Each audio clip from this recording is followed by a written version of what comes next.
لقد كان لكم في رسول الله أسوة حسنة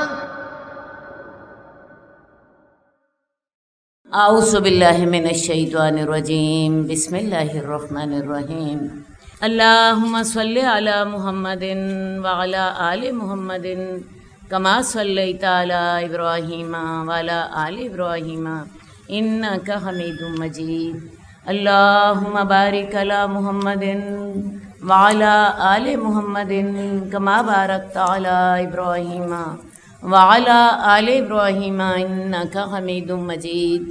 حدیث نمبر 1330۔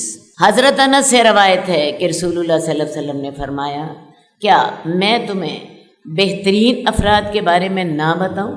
تم میں سے سب سے بہتر وہ لوگ ہیں جس کی عمر لمبی ہو اور وہ سیدھے راستے پر چل رہے ہوں۔ اب کامیاب کون ہے، ناکام کون ہے؟ انسان اپنی زندگی میں محنت کرتا ہے اور اس کی محنتوں کا ٹارگٹ کیا ہوتا ہے؟ مجھے دنیا میں کامیابی مل جائے۔ ہم اپنا گھر بناتے ہیں، ہم اپنے بچوں کو پڑھاتے ہیں، ہم دن رات محنت کرتے ہیں، کاروبار کرتے ہیں، اور ہم ہر آدمی سے پوچھیں تو اس کے پاس وقت نہیں ہوتا۔ تو ٹارگٹ کیا ہوتا ہے؟ کامیاب ہو جائیں۔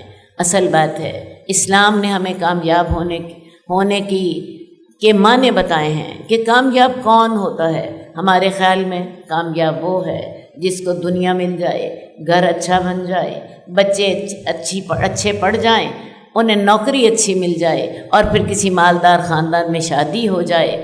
تو لیکن اللہ کے ہاں کامیابی کا معیار یہ نہیں ہے۔ اللہ کے ہاں کامیابی کا معیار کیا ہے؟ من زحزح عن النار وادخل الجنۃ فقد فاز۔ جو دوزخ سے بچا لیا گیا، جو جنت میں داخل کر دیا گیا، وہ کامیاب ہے۔ خواہ دنیا میں مال اس کے پاس کم تھا، خواہ دنیا میں عیش و عشرت کے سامان اس کے پاس موجود نہیں تھے، خواہ دنیا میں وہ سادہ زندگی گزار رہا تھا، لیکن اللہ نے اسے اپنی دوزخ سے بچا لیا، اللہ نے اس کو اپنی جنت میں داخل کر دیا، تو ایسا شخص کامیاب ہے۔ کامیابی کا ایک اور معیار بھی قرآن مجید سے پوچھ لیتے ہیں۔ قرآن مجید ہمیں بتاتا ہے قد افلح المؤمنون، مومن کامیاب ہو گئے، الذین هم فی صلاتهم خاشعون، وہ لوگ جو اپنی نمازوں میں عاجزی کرتے ہیں، والذین هم عن اللغو معرضون، جو لغو باتوں سے منہ موڑ لیتے ہیں، والذین هم للزکاۃ فاعلون، جو اپنی زکاتوں کو ادا کرتے ہیں۔ اور اس کے بعد اللہ تعالیٰ نے مزید نیکیوں کا ذکر کیا ہے، اور ذکر کرنے کے بعد پھر اللہ تعالیٰ نے فرمایا اولئک هم الوارثون الذین یرثون الفردوس ہم فیہا خالدون۔ یہ وہ لوگ ہیں جو کہ جنت کے وارث ہیں، یہ جنت الفردوس میں ہمیشہ رہیں گے۔ تو اصل بات ہے سب سے پہلے یہ واضح کر لیجئے کہ کامیابی کا مفہوم کیا ہوتا ہے۔ دنیا نے ہمیں کامیابی کا مفہوم بہت اور بتایا ہے، جبکہ اللہ کے ہاں کامیابی کا مفہوم کیا ہے کہ جو شخص دوزخ سے بچ گیا، جنت کا وارث بن گیا، وہ کامیاب ہے۔ اب یہ ہے کہ یہ دنیا اللہ تعالیٰ نے ہمیں دی ہے، اس دنیا میں ہم اپنی کتاب زندگی جو ہے اس کو اپنے ہاتھوں سے لکھ رہے ہیں۔ یہ کتاب زندگی وہی اعمال نامہ ہے جو ہمارے یہ دو فرشتے کرامن کاتبین لکھ رہے ہوتے ہیں، یہ ہم اپنے ہاتھوں سے لکھ رہے ہوتے ہیں۔ ویسے تو ہمیں یہی بتایا گیا کہ بھئی فرشتے ہیں، ایک فرشتہ ہماری نیکیاں لکھتا ہے اور ایک فرشتہ ہماری برائیاں لکھتا ہے، لیکن وہ برائیاں اور نیکیاں ہم خود کر رہے ہوتے ہیں، ہم ہی تو کر رہے ہوتے ہیں وہ نیکیاں، اور ہم ہی سے تو برائیاں ہو رہی ہوتی ہیں۔ تو اصل بات ہے کہ یہ جو اعمال نامہ ہے جو قیامت والے دن ہمیں ملے گا، یہ ہم اپنے ہاتھوں سے لکھ رہے ہوتے ہیں۔ تو اب وہ شخص بہترین ہے جس کو اللہ لمبی عمر دے اور وہ اس میں نیکیاں کر رہا ہو، اس کا ہر دن اس کی نیکیوں میں اضافہ کر دے، اور پھر اللہ تعالیٰ اس کو خاتمہ بالخیر بھی کر دے، اور وہ شخص بدترین ہے جو موت کے قریب ہونے کے باوجود گناہوں سے باز نہ آئے۔ کتنے میں نے بوڑھے لوگوں کو دیکھا ہے کہ عمر کافی زیادہ ہو چکی ہوتی ہے، اس کے باوجود بھی اللہ کے قریب نہیں آتے، نماز سے دور رہتے ہیں اور مختلف قسم کے گناہوں میں اپنی زندگی جو ہے وہ گزار دیتے ہیں۔ تو وہ شخص بدترین ہے جو کہ موت کے قریب ہونے کے باوجود گناہوں سے باز نہ آئے، اور وہ شخص بہترین ہے جس کو اللہ لمبی عمر دے اور اس میں نیکیاں کرنے کی توفیق دے۔ اللہ تعالی ہماری زندگی کو بابرکت بنا دے۔ اللہ تعالی ہمیں آخری دن تک جب تو ہمیں اس دنیا سے بلائے، اللہ تعالی ہمیں سجدہ کرنے کی توفیق دے، ہمیں اللہ تعالی صدقہ کرنے کی توفیق دے، ہمیں اللہ تعالی لوگوں کے ساتھ احسان سلوک کرنے کی توفیق دے، اور اللہ تعالی یہ ساری توفیقیں تیری رحمت سے ہی ممکن ہیں۔ اللہ تعالی ہمیں خاتمہ بالخیر عطا فرما دے، آمین یا رب العالمین برحمتک یا ارحم الراحمین۔ حدیث نمبر 1331 ابو سعید خدری سے روایت ہے کہ رسول اللہ صلی اللہ علیہ وسلم نے فرمایا، اے اللہ مجھے مسکین کی زندگی عطا فرما، مجھے مسکین کی موت عطا فرما، اور مسکینوں کی جماعت میں ہی میرا حشر عطا فرما۔ جنت میں جب رسول اللہ صلی اللہ علیہ وسلم گئے معراج کے موقع پر، تو آپ نے دیکھا کہ جنت میں فقراء اور مساکین کی کثرت تھی، جنت میں فقراء اور مساکین کی کثرت تھی۔ ویسے بھی جنت میں سب سے پہلے مساکین ہی داخل ہوں گے، کیونکہ جو امراء ہوں گے وہ تو اپنے مالوں کا حساب دینے میں مصروف ہوں گے۔ اب جس شخص کے پاس مال تھوڑا ہوگا تو اس کا حساب کتاب جلد ہو جائے گا، اور جس کے پاس مال زیادہ ہوگا ظاہر ہے اس کے حساب کتاب میں دیر لگ جائے گی۔ تو جنت میں جو مساکین ہیں وہ امراء سے بہت پہلے داخل ہو جائیں گے۔ تو حضرت عائشہ کو رسول اللہ صلی اللہ علیہ وسلم نصیحت کرتے تھے، عائشہ مسکینوں سے محبت کیا کرو، کیونکہ یہ جنت میں زیادہ ہوں گے اور جنت میں امراء سے پہلے داخل ہوں گے۔ اس کے علاوہ رسول اللہ صلی اللہ علیہ وسلم نے ہمیں دعا بھی سکھائی، اور یہی دعا ہم پڑھ رہے ہیں، اللہم احینی مسکینا و امتنی مسکینا واحشرنی فی زمرۃ المساکین۔ اللہ کے رسول اپنے لیے دعا کرتے تھے کہ اللہ تعالیٰ مجھے مسکین ہی زندہ رکھ، اور مجھے مسکین کی حالت میں ہی موت دینا، اور اللہ تعالیٰ میرا قیامت کو حشر نشر مسکینوں کے ساتھ کرنا۔ آج ہم میں سے کوئی مسکین کے ساتھ بیٹھنا پسند نہیں کرتا، ہمارا سٹیٹس ڈاؤن ہو جاتا ہے اگر ہم کسی مسکین کے ساتھ بیٹھ جائیں یا اس کے ساتھ باتیں کریں۔ تو میرے نبی کا یہ عمل نہیں تھا، میرے نبی صلی اللہ علیہ وسلم مسکینوں کے ساتھ بیٹھتے، مسکینوں کے ساتھ کھاتے، مسکینوں کے ساتھ دوستی رکھتے، ان کی عیادت کرتے، ان کے جنازوں میں جاتے، اور آپ کو ان کا فکر ہوتا۔ ایک حدیث میں واقعہ آتا ہے کہ رسول اللہ صلی اللہ علیہ وسلم ایک دن آپ نے سوال کیا کہ فلاں جھاڑو دینے والا جو شخص تھا اس کا کیا معاملہ ہے؟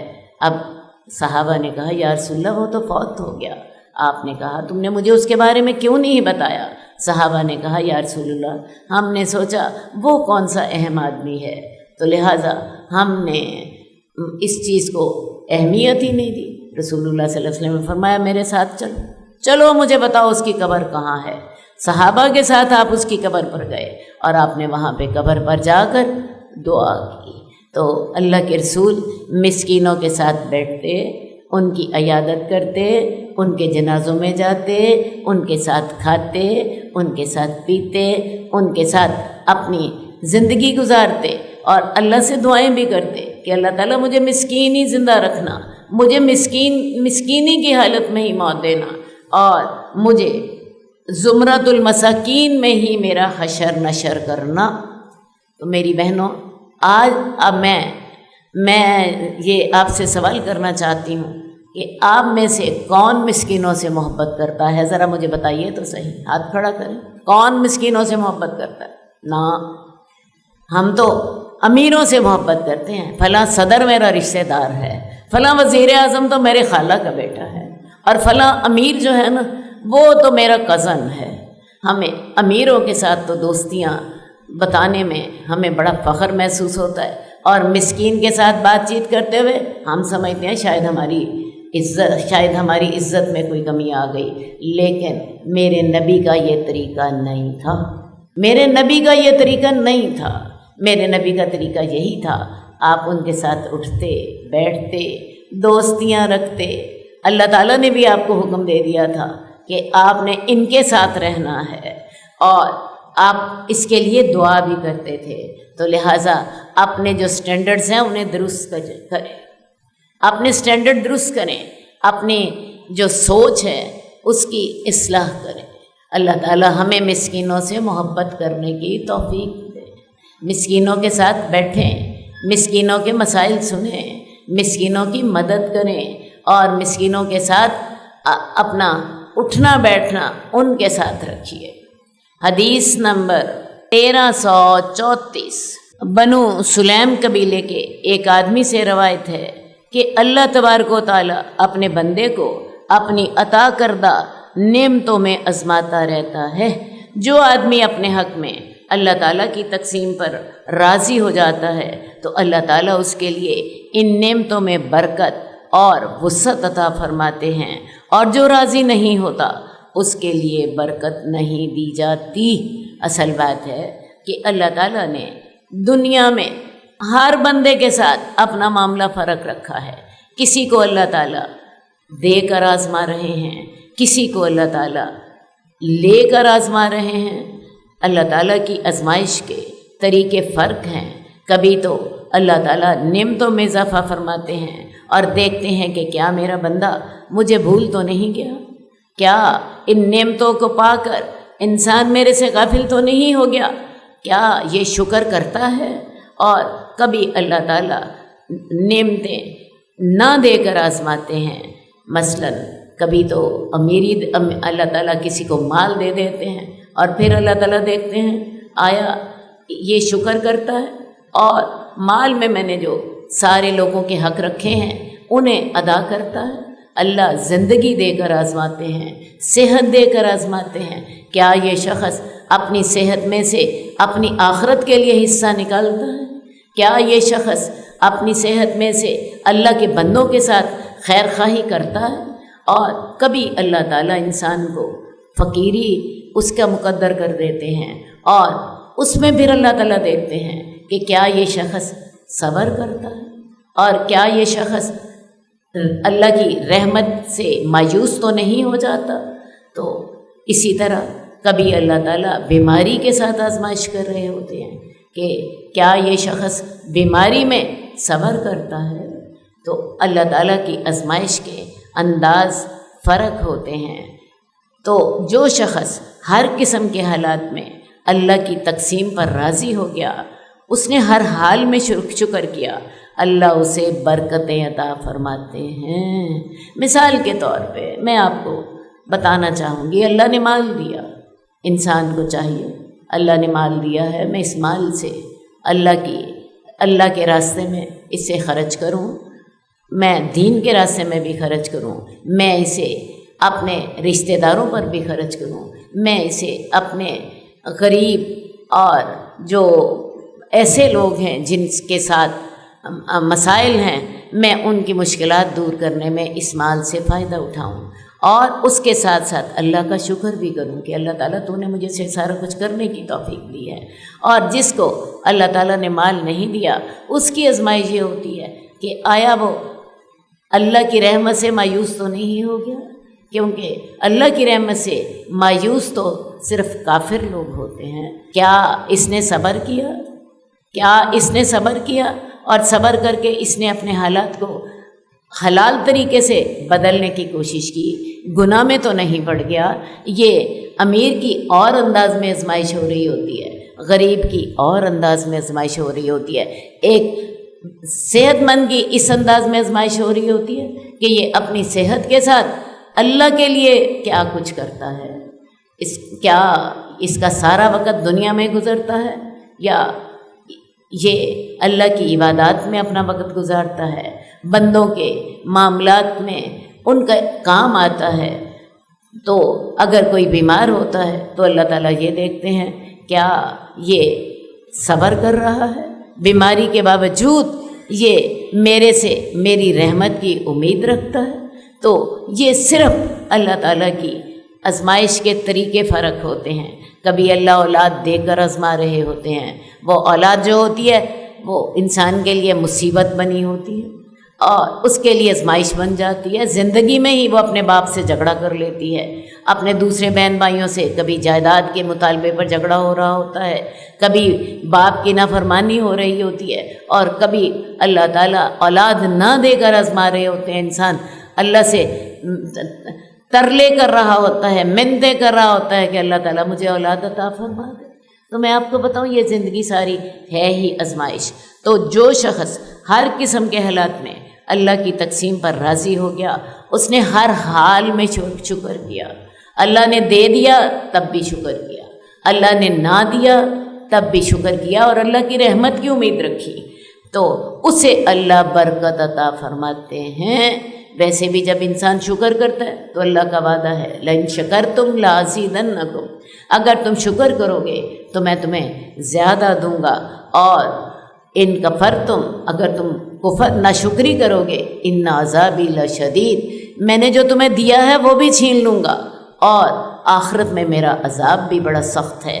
تو اصل بات ہے کہ انسان کو ہر حال میں اللہ کے ساتھ اللہ کا شکر ہی کرنا ہے، کیونکہ ناشکری کے ساتھ دی ہوئی نعمتیں بھی چھن جاتی ہیں اور آخرت میں عذاب بھی ملتا ہے۔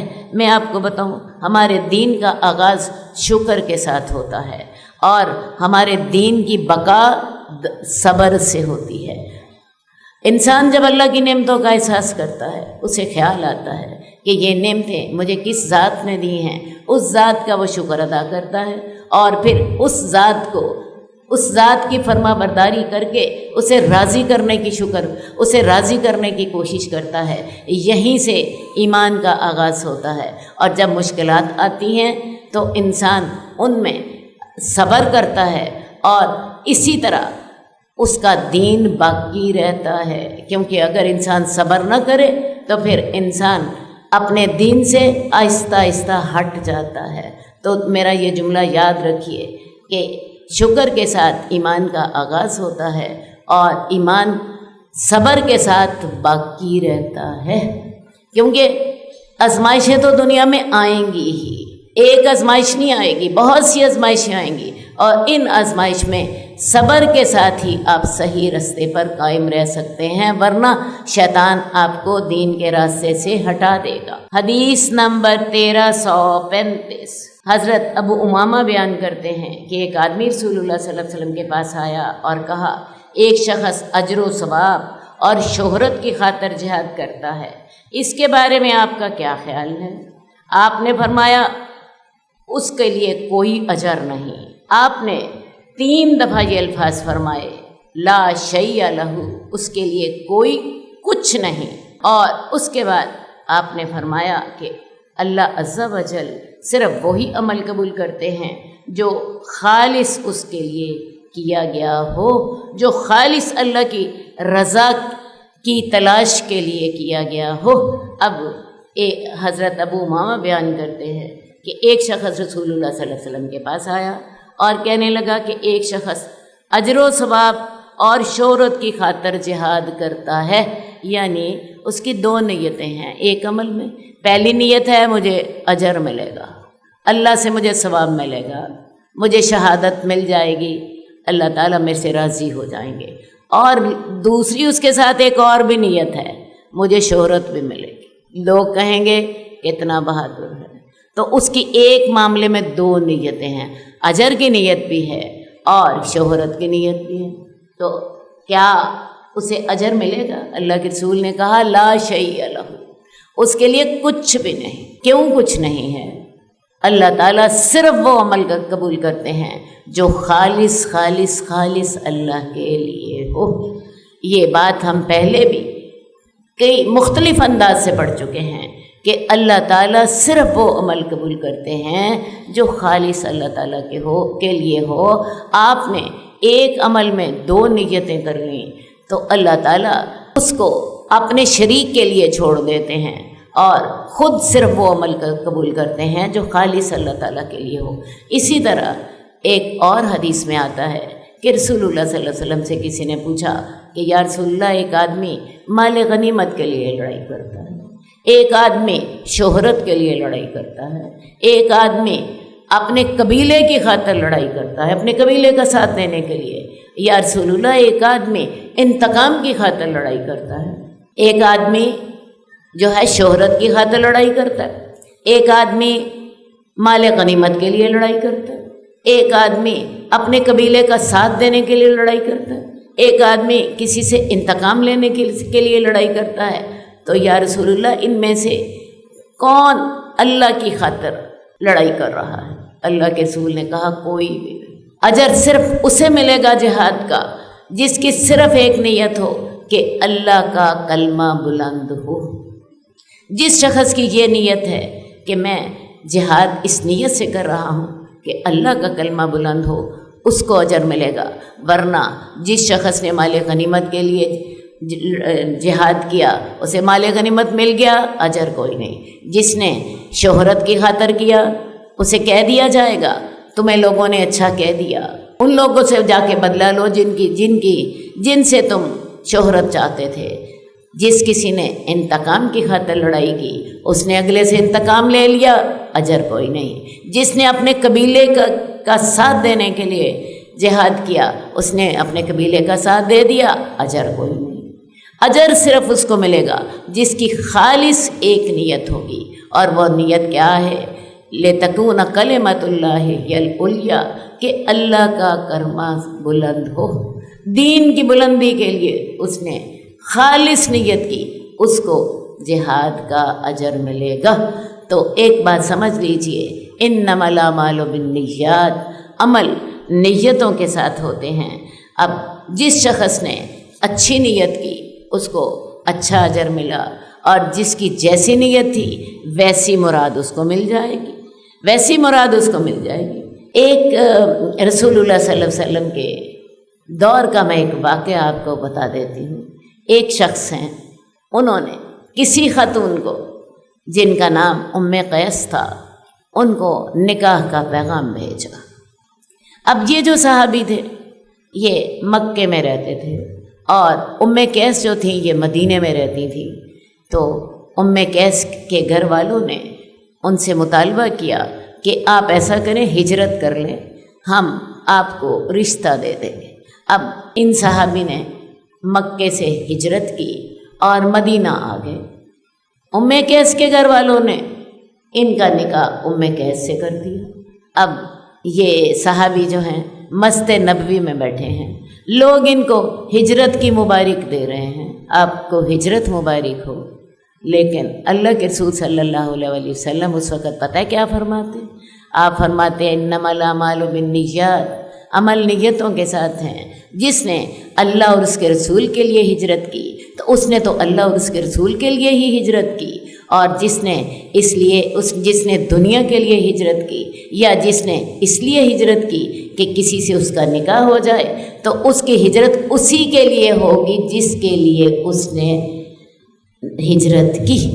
تو عین اس وقت اللہ کے رسول نے یہ حدیث بیان کی اور صحابہ کو بڑا کلیئرلی سمجھ آ گیا کہ وہ جس صحابی کو ہجرت کی مبارکباد دے رہے تھے انہوں نے وہ ام قیس سے نکاح کی خاطر ہجرت کی تھی، انہوں نکاح ہو گیا، اجر کا معاملہ کوئی نہیں۔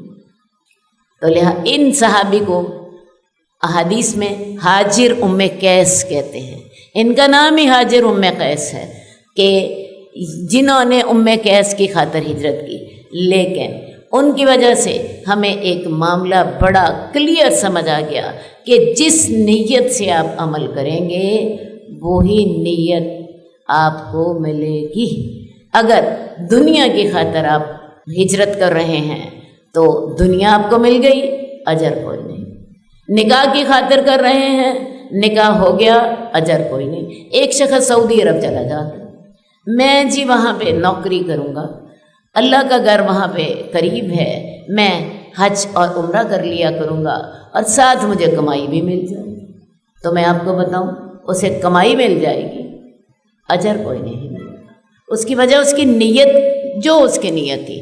ہاں ایک شخص جو ہے وہ دل میں سوچتا ہے کہ مجھے انگلینڈ میں بھی نوکری مل رہی ہے اور مجھے سعودیہ میں بھی نوکری مل رہی ہے، لیکن دونوں میں سے میں سعودی عرب کو اس لیے ترجیح دیتا ہوں کہ وہاں پہ اللہ کا گھر ہے، مجھے اچھا ماحول ملے گا، میں اللہ کے گھر کی زیارت کر لیا کروں گا۔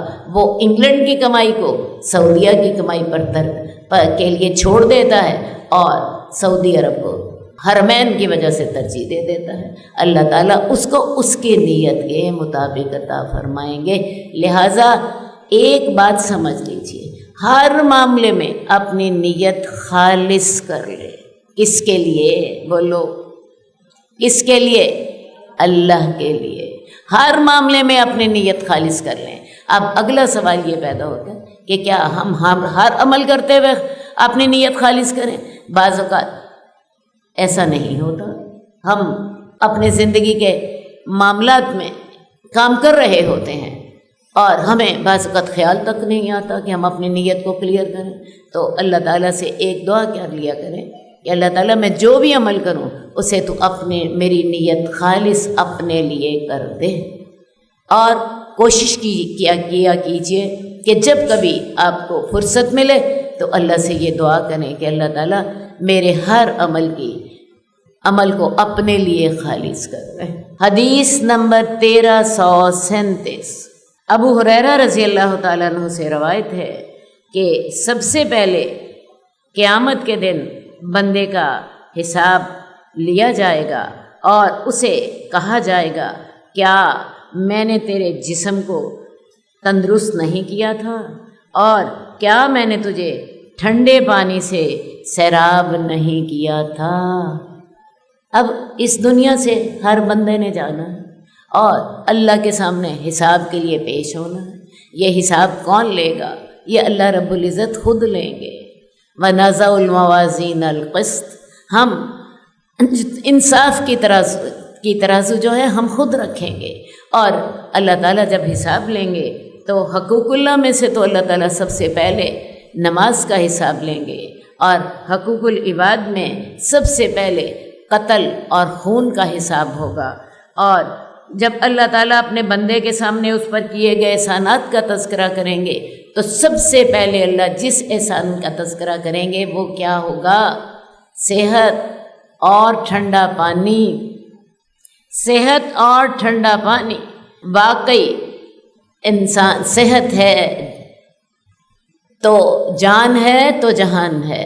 صحت ہوتی ہے تو ہم دنیا کی نعمتوں سے بھی مستفید ہوتے ہیں اور نیکی کے کام بھی کر سکتے ہیں۔ ایک بیمار آدمی سے ذرا صحت کی قدر پوچھ کے دیکھیں۔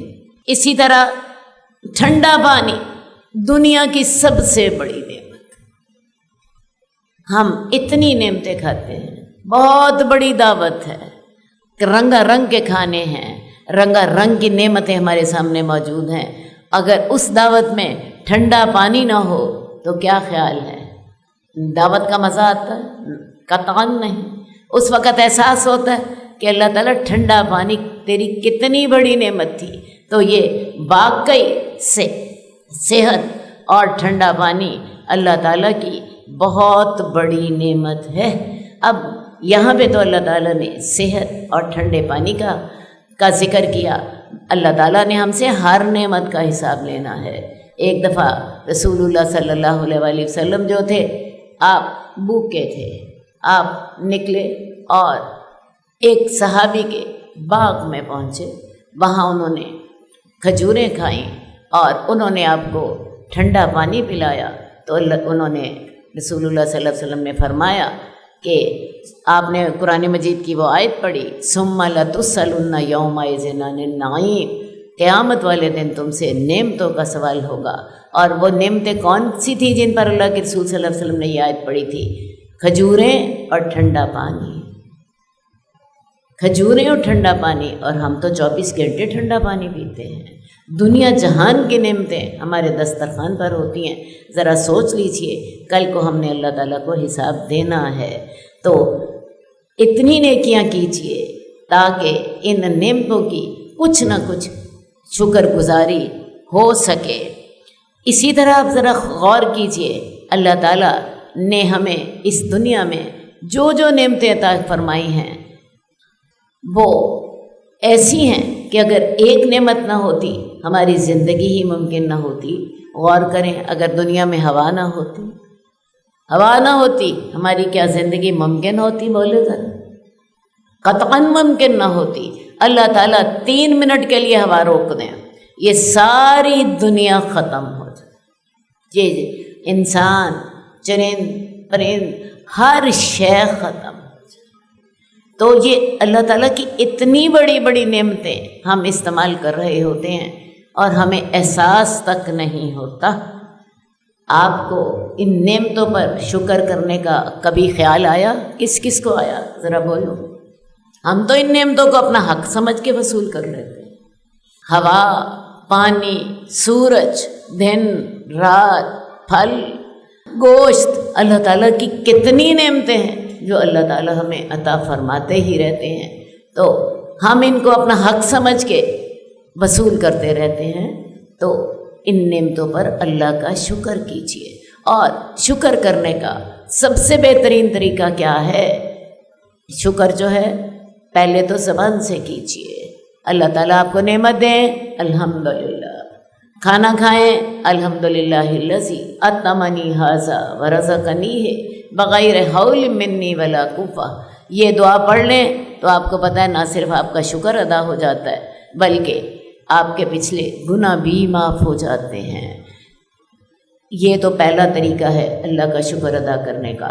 دوسرا طریقہ یہ ہے کہ آپ کا دل ہر وقت اللہ کے شکر سے بھرا ہوا ہو، آپ کے دل میں ہر وقت یہ احساس ہو کہ میرا رب میرے پر کتنا رحیم ہے، میرا رب میرے اوپر کتنا کریم ہے، میرے رب نے مجھے کیا کیا نہیں عطا فرمایا۔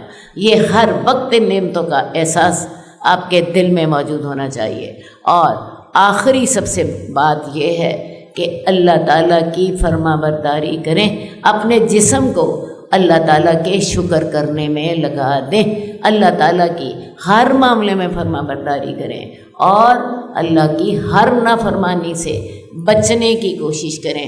یہ سب سے بہترین شکر ہے۔ حدیث نمبر 1342 عبداللہ بن عمر سے روایت ہے کہ اللہ تعالیٰ کے لیے کچھ لوگ ہیں، اللہ تعالیٰ نے ان کو اپنے بندوں کو نفع پہنچانے کے لیے خاص کر رکھا ہے۔ یعنی کچھ لوگوں کو اللہ تعالیٰ نے اپنے بندوں کو نفع پہنچانے کے لیے خاص کر رکھا ہے، اور وہ انہیں اس لیے بطور خاص نعمتیں عطا کرتا ہے۔ اگر وہ ان نعمتوں کو لوگوں پر خرچ کرتے رہتے ہیں تو اللہ تعالیٰ ان نعمتوں کو برقرار رکھتے ہیں، اور اگر وہ رک جائیں تو اللہ تعالیٰ ان سے چھین لیتے ہیں اور دوسرے لوگوں کو عطا کر دیتے ہیں۔ حدیث اپنے مفہوم میں بالکل واضح ہے کہ اللہ تعالیٰ نے کچھ ایسے لوگ مخصوص کر رکھے ہیں جن کو اللہ تعالیٰ اپنی نعمتیں خاص طور پر عطا فرماتے ہیں، اور وہ ان نعمتوں کو اللہ کے بندوں پر خرچ کرتے ہیں۔ تو جب تک وہ ان نعمتوں کو اللہ کے بندوں پر خرچ کرتے رہتے ہیں اتنی دیر تک اللہ تعالیٰ اپنی نعمتیں انہیں مزید عطا فرماتے رہتے ہیں۔ لیکن جب وہ ان نعمتوں کو اللہ کے بندوں پر خرچ نہیں کرتے تو پھر اللہ تعالیٰ ان سے وہ نعمتیں چھین لیتے ہیں اور لوگوں کو ادا کر دیتے ہیں۔ کن اور لوگوں کو؟ جو ان نعمتوں کو پھر اللہ کے بندوں پر خرچ کرنا شروع کر دیتے ہیں۔ تو لہٰذا ہوتا کیا ہے کہ اللہ تعالیٰ کچھ بندوں کو دوسرے کے رزق کا بہانہ بنا دیتے ہیں۔ اللہ تعالیٰ کچھ بندوں کو مال و دولت زیادہ دے دیتے ہیں اور وہ دوسرے لوگوں پر وہ مال و دولت خرچ کرتے رہتے ہیں۔ اگر وہ اللہ تعالیٰ کے اس دیے ہوئے مال میں سے اللہ کے بندوں کی مدد کرتے رہتے ہیں، اللہ کے بندوں پر خرچ کرتے رہتے ہیں، تو اللہ تعالیٰ ان کو نعمتیں دیتا رہتا ہے، دیتا رہتا ہے، دیتا رہتا ہے۔ لیکن اگر دل میں بخل کا خیال آ جائے یا وہ روک لیں تو اللہ تعالیٰ پھر ان سے وہ نعمت چھین لیتے ہیں اور دوسروں کو دے دیتے ہیں۔ کن دوسرے لوگوں کو؟ جو ان لوگوں کو پھر اللہ کے بندوں کو دیتے ہیں۔ تو لہٰذا نعمتوں میں دوام کیسے ہوگا؟ آپ اللہ کی نعمتوں کو اللہ کے بندوں پر خرچ کریں، اللہ اپنی رحمتیں آپ پہ کرتے رہیں گے۔ لیکن جب آپ نے ان نعمتوں کو خرچ کرنا چھوڑ دیا، دل میں بخل کا خیال آ گیا، تو پھر اللہ تعالیٰ آپ سے وہ نعمتیں چھین لیتے ہیں، وہ رزق چھین لیتے ہیں اور وہ ایسے لوگوں کو دے دیتے ہیں جو اللہ کے بندوں پر انہیں خرچ کرتے ہیں۔ کیا سمجھ آیا کہ اگر آپ چاہتی ہیں آپ کے اوپر اللہ کی نعمتوں کا دوام ہو تو اللہ کے بندوں پہ بے دریغ خرچ کریں۔ آپ اللہ کے بندوں پہ خرچ کریں گے، اللہ آپ پہ خرچ کرے گا۔ حدیث قدسی ہے، انفق یا ابن آدم انفق علیک، اے میرے بندے، اے آدم کے بیٹے، میرے راستے میں خرچ کر، میں اللہ تجھ پہ خرچ کروں گا۔ تو جب ایک انسان اللہ کے بندوں کی ضرورتیں پوری کرتا ہے، ان کی مدد کرتا ہے، اللہ تعالیٰ اس بندے پر اپنی نعمتیں جاری رکھتے ہیں۔ لیکن جب انسان اس کا سلسلہ روک دیتا ہے، اللہ اپنی نعمتوں کا سلسلہ روک دیتے ہیں اور ایسے لوگوں کو دے دیتے ہیں جو کہ اللہ کے بندوں پر اپنی مہربانیاں اور اپنی عطا جاری کرتے ہیں۔ قرآن مجید میں سورہ قلم میں اللہ تعالیٰ نے ایک باغ والوں کا قصہ بیان کیا ہے۔ وہ باغ والے کیسے تھے؟ ایک آدمی کا باغ تھا اور اس کا طریقہ یہ تھا کہ اپنے باغ میں سے جب پیداوار ہوتی تو غریبوں کو اس میں سے ڈھیر عطا کرتا۔ اللہ تعالیٰ نے اس کے باغ میں بڑی برکت عطا فرمائی ہوئی تھی۔ اب وہ آدمی فوت ہو گیا، اس کی اولاد جو تھی اس کا خیال یہ تھا کہ ہمارا باپ بے وقوف آدمی ہے، اپنے باغ کی پیداوار کا کافی زیادہ حصہ جو ہے وہ دوسروں میں لٹا دیتا ہے۔ اس دفعہ ہم نے کیا کرنا ہے کہ ہم نے باغ کی ساری پیداوار اپنے پاس رکھنی ہے، باغ کی ساری پیداوار اپنے پاس رکھیں گے۔ اور اس کے لیے انہوں نے پلان یہ بنایا کہ چونکہ جو غریب لوگ تھے انہیں اندازہ ہوتا تھا کہ اب باغ کا پھل کٹنے والا ہے، وہ آ جاتے تھے لینے کے لیے، تو انہوں نے پروگرام یہ بنایا کہ ہم اپنے باغ کی جو فصل ہے، اس کا پھل ہے، وہ صبح صبح اتار لیں گے۔ صبح فجر کے وقت ہی ہم جائیں گے اور غریب مسکینوں کے آنے سے پہلے پہلے ہم اپنا پھل اتار کے اپنے گھروں میں لے آئیں گے، اور جب فقیر آئیں گے تب تک سارا پھل اتر چکا ہوگا، بلکہ اتر کے وہ ہمارے گھروں میں شفٹ بھی ہو چکا ہوگا۔ یہ پروگرام انہوں نے بنا لیا۔ اب قرآن مجید ہمیں کیا بتاتا ہے؟ وہ لوگ صبح ہوتے ہی انہوں نے ایک دوسرے کو آوازیں دی، چلو اپنی کھیتی پر اگر تمہیں پھل کاٹنا ہے۔ اب جب وہ چلے، دل میں بڑے عقل مند بنتے ہوئے وہاں گئے تو دیکھا کہ وہاں تو باغ ہی نہیں تھا، باغ ہی نہیں تھا۔ سوچا شاید ہم راستہ بھول گئے، لیکن جب اچھی طرح آگے چلے، پیچھے چلے، دائیں چلے، بائیں چلے، اندازہ ہوا کہ یہ ہمارا باغ جو ہے یہ تو تباہ و برباد ہو گیا، ہمارا باغ تو وہ اس کی فصل اللہ نے برباد کر دی۔ تب انہیں خیال آیا کہ ہمارا باپ ہی عقل مند آدمی تھا، ہم ہی بے وقوف تھے۔ لیکن ہوتا یہ ہے، اللہ تعالیٰ اس واقعے پر تبصرہ کرتے ہوئے کہتے ہیں کذالک العذاب والعذاب الآخرۃ اکبر، اسی طرح عذاب دنیا کا عذاب ہوتا ہے اور آخرت کا عذاب تو اس سے بڑا ہے۔ لہٰذا اگر ایسی عقل مندی جیسی ان بیٹوں نے کرنے کی کوشش کی تو پھر ہوتا کیا ہے، اللہ سارا مال چھین لیتے ہیں، ان کے حصے میں خاک بھی نہیں آ، سارا باغ جل کے راکھ ہو گیا۔ آپ کو کیا پتا کہ آپ کو جو رزق تھا وہ ان غریبوں اور مسکینوں ہی کی وجہ سے مل رہا تھا۔ تو بہرحال ایک بات یاد رکھیے، جب تک آپ لوگوں کی مدد کرتے رہیں گے، لوگوں کو دیتے رہیں گے، اللہ آپ کی نعمتیں آپ پر زیادہ کرتے رہیں گے۔ لیکن جب یہ سلسلہ بند کر دیا تو پھر کیا ہوگا، اللہ اور ایسے بندے ڈھونڈ لے گا جو اللہ کے بندوں پر خرچ کریں گے اور آپ سے اپنا رزق واپس لے لے۔ تو لہٰذا اصول کیا ملا؟ کیا اصول ملا؟ اللہ کے بندوں پہ ڈھیر خرچ کرو تاکہ اللہ اپنی نعمتیں ہمیں اور زیادہ عطا فرمائے۔ حدیث نمبر 1345، کعب ابی بن کعب کہتے ہیں کہ رسول اللہ صلی اللہ علیہ وسلم نے فرمایا، ابن آدم کے کھانے کے لیے دنیا میں ایک مثال بیان کی گئی ہے۔ آپ دیکھیں کہ کھانا کھانے کے بعد ابن آدم سے کیا نکلتا ہے، اگرچہ کھانا کتنا مسالے دار اور ذائقے دار کیوں نہ ہو، وہ جانتا ہے بالآخر وہ کیا ہو جائے گا۔ کتنی بڑی حقیقت اس حدیث میں بتائی گئی ہے۔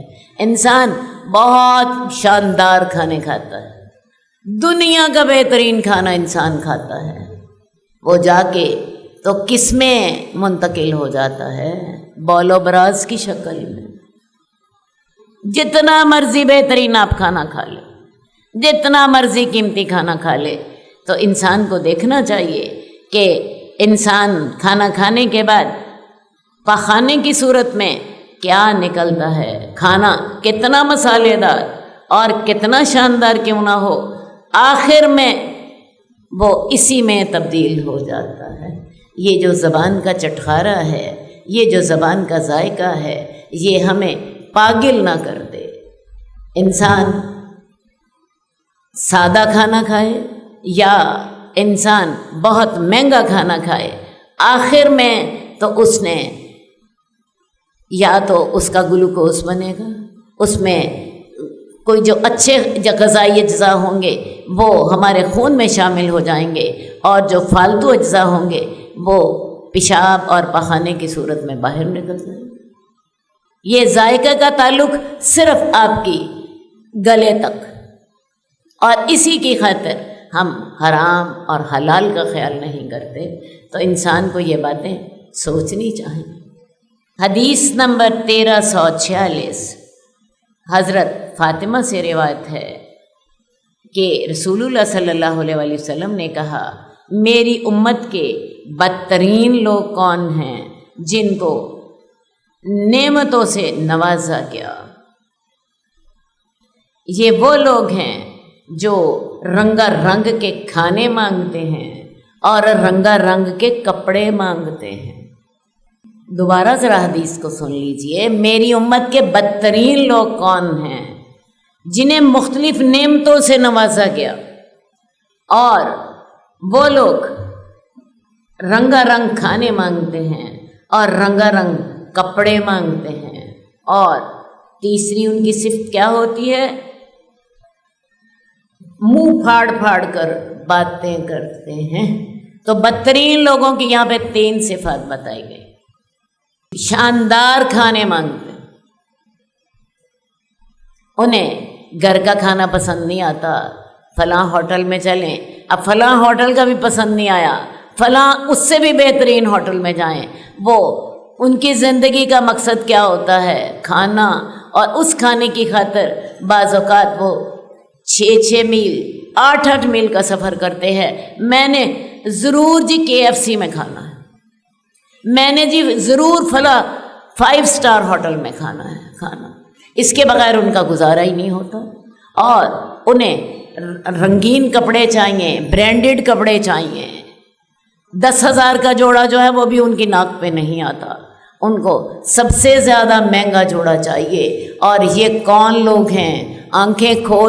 کان کھول کے سنیے، یہ کون لوگ ہیں؟ کان کھول کے سنیے، میری امت کے بدترین لوگ، جو کہ رنگا رنگ کے کھانے مانگتے ہیں اور جو رنگا رنگ کے کپڑے مانگتے ہیں۔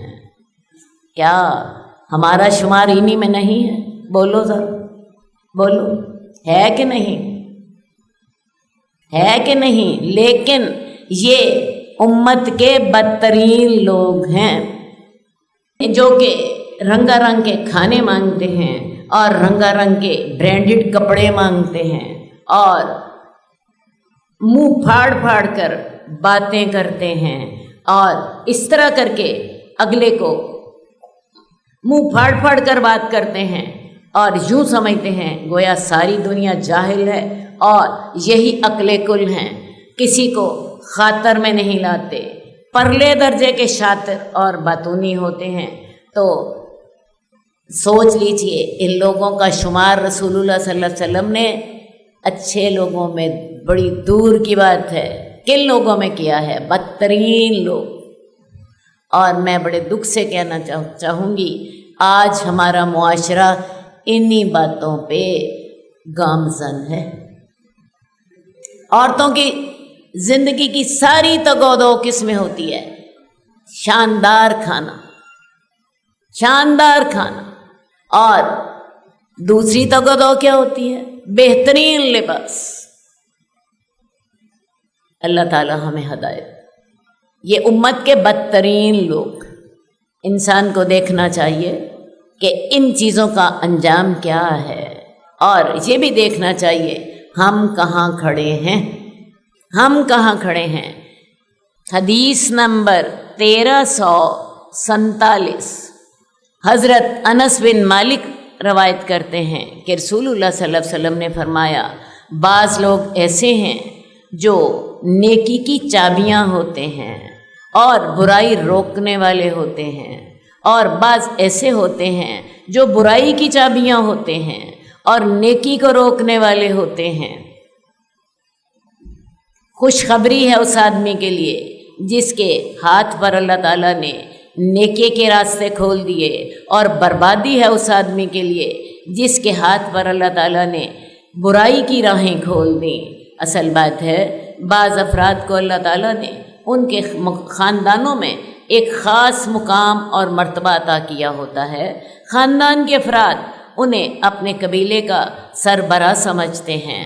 اب ان میں سے کئی لوگ تو ایسے ہوتے ہیں جو کہ نیکی کی چابیاں ہوتے ہیں اور وہ خود بھی نیکی کرتے ہیں، اور جن لوگوں کے اوپر ان کو قدرت ہوتی ہے ان کو بھی نیکی کے راستے کی طرف دعوت دیتے ہیں، برائیوں کو روکنے والے ہوتے ہیں۔ ان کے لیے تو خوشخبری ہے، لیکن کچھ ایسے لوگ بھی ہوتے ہیں جو خاندان کے سربراہ ہوتے ہیں، کسی فیکٹری کے مالک ہوتے ہیں یا کسی یونین کے صدر ہوتے ہیں، کوئی بھی انہیں مقام ملتا ہے تو لیکن وہ برائی کی چابیاں ہوتے ہیں، نیکیوں کو روکنے والے ہوتے ہیں، اور اپنے زیر اثر جتنے لوگ ہوتے ہیں ان کو بھی برائی کی دعوت دینے والے ہوتے ہیں۔ ان کے لیے ہلاکت ہے، ان کے لیے ہلاکت ہے۔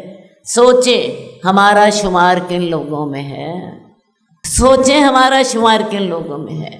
کیا ان لوگوں میں جو نیکی کی دعوت دیتے ہیں اور برائی سے روکتے ہیں؟ کیا ان لوگوں میں جو برائی کی دعوت دیتے ہیں اور نیکیوں سے روکتے ہیں؟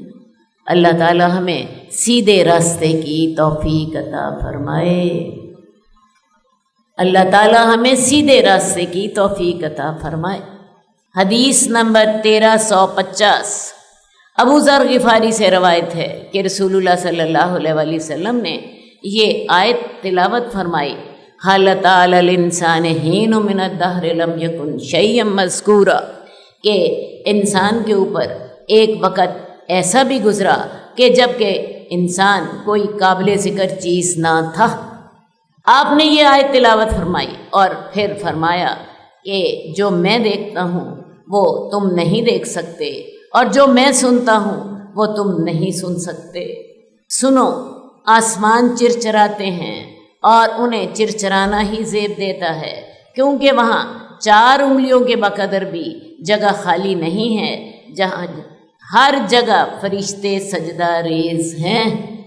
اللہ کی قسم، اگر تمہیں اس کا علم ہو جائے جو میں جانتا ہوں تو تم ہنسو تھوڑا اور تم رویا زیادہ کرو، اور تم اپنے بستروں پر اپنی بیویوں سے لذت اٹھانا ترک کر دو، اور تم گڑ گڑاتے ہوئے گھاٹیوں کی طرف نکل جاؤ۔ اللہ کے جو نبی ہوتے ہیں، اللہ انہیں بعض اوقات ایسی غیب کی باتیں بھی بتا دیتے ہیں جو کہ انہیں دین کی دعوت دینے کے لیے ضروری ہوتی ہیں۔ اب رسول اللہ صلی اللہ علیہ وسلم کو اللہ تعالیٰ نے معراج پر جب بلایا تو انہیں جنت اور دوزخ کی سیر بھی کرائی۔ رسول اللہ صلی اللہ علیہ وسلم نے جنت کی نعمتیں بھی دیکھیں اور دوزخ کے عذاب بھی دیکھے، اور یہ جو جنت اور دوزخ اللہ تعالیٰ نے آپ کو دکھایا، یہ اللہ تعالیٰ نے آپ کو کئی بار دکھایا۔ ایک دفعہ تو اللہ تعالیٰ نے آپ کو معراج کے موقع پر دکھایا، ایک دفعہ حدیث میں آتا ہے کہ خواب میں اللہ تعالیٰ نے آپ کو جنت اور دوزخ دکھائی، دوزخ کے عذاب دکھائے۔ اس کا ذکر متفق علیہ حدیث میں آتا ہے۔ اسی طرح ایک اور حدیث میں ذکر ہے کہ رسول اللہ صلی اللہ علیہ وسلم کو اللہ تعالیٰ نے جب کہ آپ نماز کسوف پڑھا رہے تھے اس میں بھی جنت اور دوزخ دکھائی۔ تو اللہ تعالیٰ جو ہیں اپنے انبیاء کو بعض اوقات اس طرح کی چیزیں دکھاتے ہیں تاکہ ان کا اپنا ایمان مضبوط ہو اور وہ لوگوں کو اللہ کے دین کی طرف زیادہ جزم کے ساتھ، زیادہ یقین کے ساتھ دعوت دے سکیں۔ اسی طرح رسول اللہ صلی اللہ علیہ وسلم کو قبر کا عذاب بھی دکھایا گیا، اسی طرح آپ کو قبر کا عذاب بھی دکھایا گیا۔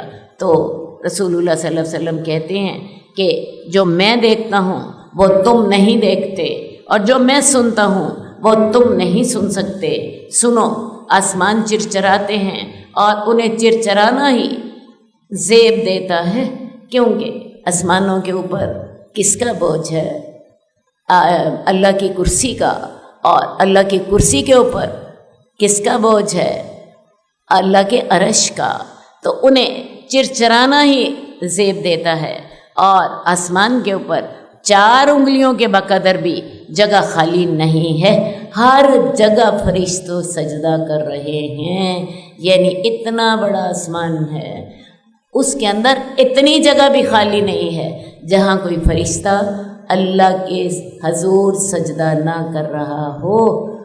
اور اسی سے ہی آپ کو یہ بھی اندازہ ہوتا ہے کہ فرشتوں کی کتنی بڑی تعداد ہے جو ہر وقت اللہ کے حضور تسبیح اور تقدیس میں مشغول رہتی ہے۔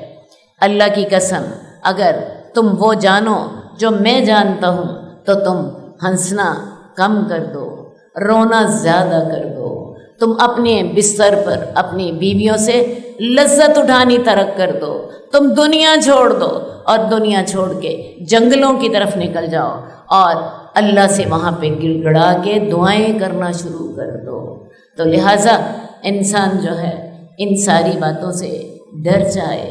یہ رب کی رحمت ہے کہ اللہ تعالیٰ نے ہمیں یہ دنیا عطا کی، اور اس دنیا میں ہمیں زندگی عطا کی، اور زندگی کے ساتھ ہمیں نیکی کرنے کی ہدایت عطا کی۔ اللہ تعالیٰ ہمیں نیکی کرنے کی توفیق دے، اپنی جنت کو حاصل کرنے کے راستے ہمارے لیے آسان فرما دے، اور دوزخ سے بچنے کی ہمیں توفیق عطا فرمائے۔ آمین یا رب العالمین۔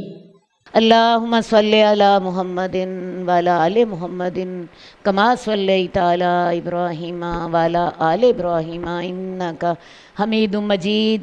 اللہم بارک علی محمد وعلی آل محمد کما بارکت علی ابراہیم وعلی آل ابراہیم انک حمید مجید۔ مولایا صلی وسلم دائما ابدا